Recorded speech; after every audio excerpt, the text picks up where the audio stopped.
Bismillahirrahmanirrahim. Assalamualaikum warahmatullahi wabarakatuh. Waalaikumsalam. Bismillah, alhamdulillah, wassalatu wassalamu ala rasulillah wa ala alihi wa sahbihi wa mawalah. La hawla wa la quwwata illa billah. Allahumma salli wa sallim wa barik ala Sayyidina Muhammad wa ala ali Sayyidina Muhammad.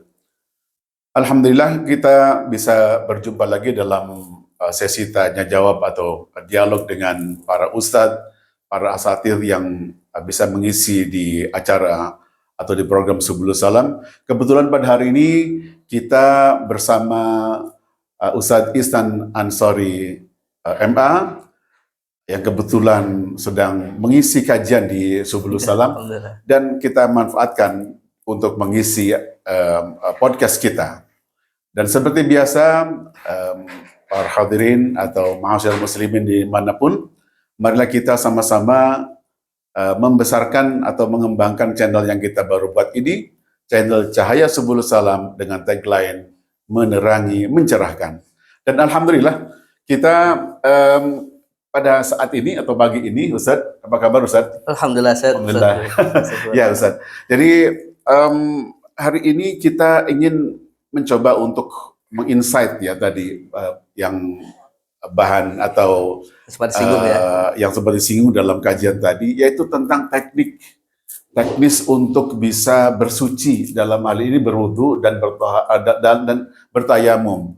Karena praktek-praktek tayamum pada beberapa jamaah atau pada kaum muslimin masih banyak yang belum tepat, karena dari persepsi atau dari pengetahuan yang selama ini mungkin sudah mendarah daging gitu ya.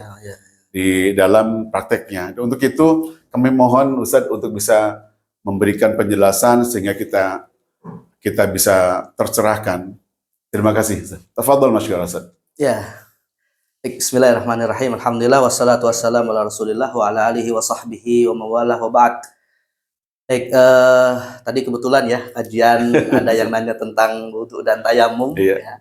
Dan ini menjadi materi penting karena ya harus diketahui setiap muslim ya, karena ini merupakan syarat dari salah satu sahnya ibadah paling utama di dalam Islam, yaitu ibadah sholat. Betul. Kalau kemudian yang menjadi syaratnya bermasalah, ya otomatis sholatnya juga bermasalah.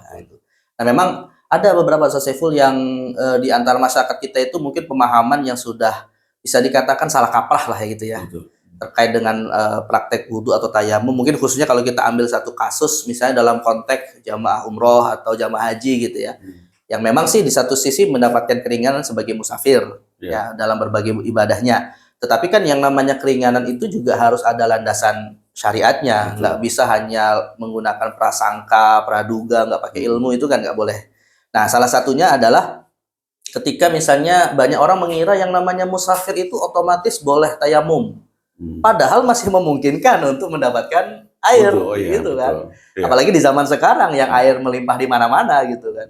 Nah, maka kaidahnya yang harus kita pahami adalah tetap tidak diperkenankan bertayamum ketika masih memungkinkan bisa menggunakan air. Betul. Gitu. Jadi bukan sekedar karena berstatus sebagai musafir akhirnya dianggap udah langsung bisa tayamum, enggak.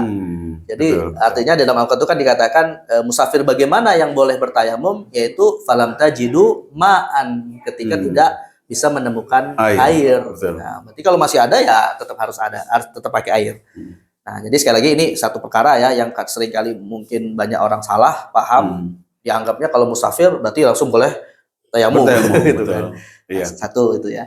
Nah, yang kedua, ketika kita bicara berarti tetap harus berwudu, sebenarnya seorang muslim itu juga dimanapun dia berada, apapun rencana yang mau dilakukan, harusnya ya yang dia perhatikan pertama kali itu adalah bagaimana dia di tengah kegiatannya ini mengantisipasi ibadah-ibadah yang harus dia lakukan nanti. Jadi jangan berpikir dulu tentang rencana-rencana yang apa yang akan dilakukan, tapi sholatnya malah diabaikan. Nah, artinya ketika mau melakukan suatu perjalanan dan berpikir tentang harus sudah mulai berpikir nanti saya kalau sholat bagaimana caranya gitu kan. Nah, maka dalam konteks inilah seorang muslim tentu akan bersiap.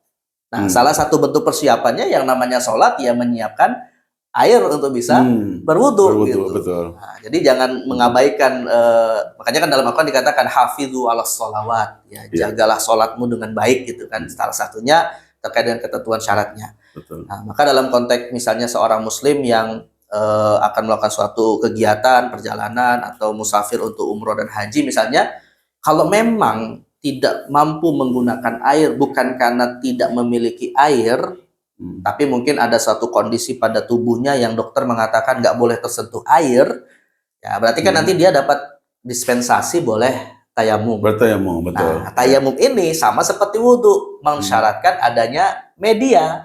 Media, betul. Nah, media itu adalah debu gitu kan. Debu, betul, nah, ya. Tapi kan yang jadi masalah gini, kalau transportasinya itu transportasi yang nyaman, yang ber-AC dan semacamnya, tentunya kan mau di mana nyari debunya. Betul. Ini aja nih, kita pukul ini nggak ada debu. Gitu Iya, kan. iya. Nah, berarti yang harus dia siapkan adalah debu. Yang dengan itu nanti dia bisa tayamum. Atau kalau misalnya masih mampu untuk dia berwudu, ya berarti yang harus disiapkan adalah minimal air yang bisa dipakai untuk berwudu. Nah, hari ini kita dimudahkan oleh Allah bisa menggunakan air spray gitu kan, atau misalnya air bisa dibeli di mana mudah lah gitu ya. Nah, tapi apa istilahnya, intinya poin yang kedua yang saya tegaskan adalah seorang muslim apapun kegiatan yang akan dia lakukan, perjalanan kemanapun yang akan dia lakukan, harus perkara pertama mempersiapkan diri. Bagaimana ibadahnya, termasuk semua yang menjadi prosedur sahnya ibadah tersebut. Dalam konteks ini media untuk bersucinya, airnya, tanahnya kalau memang dia tidak bisa berwudu dan semacamnya. Nah, ini poin yang kedua ya. Nah, poin yang ketiga ini mungkin lebih spesifik, kita mengkritisi beberapa tata cara wudu yang sebagian masyarakat muslim khususnya ketika umroh atau haji ya, itu sebenarnya kurang tepat. Dan lebih parah lagi itu malah dimasifkan oleh para pembimbing. Para pembimbing haji, pembimbing umroh. Ya, betul. Artinya kan dalam konteks ini pasti masyarakat awam akan menganggap benar gitu kan. Apalagi kemudian bukan hanya pembimbing ini yang ngajarin kepada jamaahnya cara yang kurang tepat, bahkan dimasifkan dengan media sosial, divideokan, ya akhirnya menjadi semacam pengetahuan umum yang itu sebenarnya sudah dianggap salah kaprah gitu ya. Apa itu yang biasanya kita sering dapatkan perdebatannya? Ya itu berwudu dengan menggunakan spray, tetapi tidak membedakan perintah Al-Quran antara membasuh dan mengusap. Ya, wagsilu wamsahu. Fagsilu dan wamsahu. Ini kadang kurang dicermati. Gitu ya. Jadi sebenarnya ada yang mengatakan yang penting kena air kan gitu. Yang penting kena air. Nah, padahal kan Allah memberikan penegasan untuk 4 anggota tubuh yang dikenakan air saat berwudu itu kan 3 diantaranya adalah fagsilu, membasuh, yaitu wajah, tangan, dan kaki. Kaki, betul. Nah, sedangkan kalau untuk kepala, wamsahu birusikum, mengusap. Nah, ini kadang ada yang kurang cermat, nggak membedakan antara membasuh dan mengusap. Intinya dianggap pokoknya kalau kena air ya udah wudu. Gitu ya. Nah, padahal para ulama memberikan pembedaan kayak gini. Kalau yang namanya fagsilu atau membasuh itu disyaratkan harus sayalanul ma, airnya harus mengalir. Nah, kalau ingin lebih pasti ya bukan sekedar mengalir, kalau bisa sampai menetes walaupun tidak sampai harus banyak gitu ya, untuk bisa diantisipasi bahwa memang dia sudah mengalir. Betul. Nah, sedangkan kalau yang namanya mengusap walaupun sama-sama kena air tidak harus mengalir. Nah, jadi kesalahan yang saya lihat kadang yang saya cermati beberapa orang yang berwudu pakai spray ini adalah ketika membasuh wajah atau tangan dan kaki itu baru sekali semprot langsung diusap. Nah, otomatis kan belum mengalir gitu kan. Yang namanya diusap langsung nggak dipastikan mengalir. Walaupun mungkin mengalir pada satu titik, tapi kan titik yang berikutnya tidak mengalir airnya itu. Nah, jadi sekali lagi kekeliruannya bukan pada media. Kekeliruannya itu pada cara teknisnya. Ya, jadi berwudu dengan spray itu ya media yang semua media bisa digunakan gitu ya. Tapi teknis penggunaannya, karena beberapa pemberitaan juga saya mendapati ada juga yang mengkritik menggunakan spray. Ada yang mensyaratkan yang namanya wudu itu harus di bawah air yang ngocor gitu kan. Nah, itu juga berlebihan gitu. Betul. Ya. Nah, jadi kita mengambil posisi pertengahan yang benar itu seperti apa? Yang benar itu tidak harus mengalir deras. Tapi juga harus bisa membedakan antara membasuh dan mengusap. Nah, maka teknisnya itu sederhananya kayak gini, Ustaz. Ketika basuh wajah saat disemprot gitu ya, itu dibiarkan dulu sampai dia ngalir. Dibiarkan sampai mengalir. Dibiarkan mengalir. Kalau bisa netes sedikit lah gitu kan untuk memastikan. Nah, setelah dia dipastikan ngalir di seluruh wilayah yang wajib dibasuh, wajah, tangan dan kaki, baru kemudian diusap. Jadi setelah disemprot jangan langsung diusap. Masya Allah. Dibasuh dulu. Alhamdulillahirrahmanirrahim. Kita baru saja mendapatkan satu pencerahan yang sangat bermanfaat buat kita semua.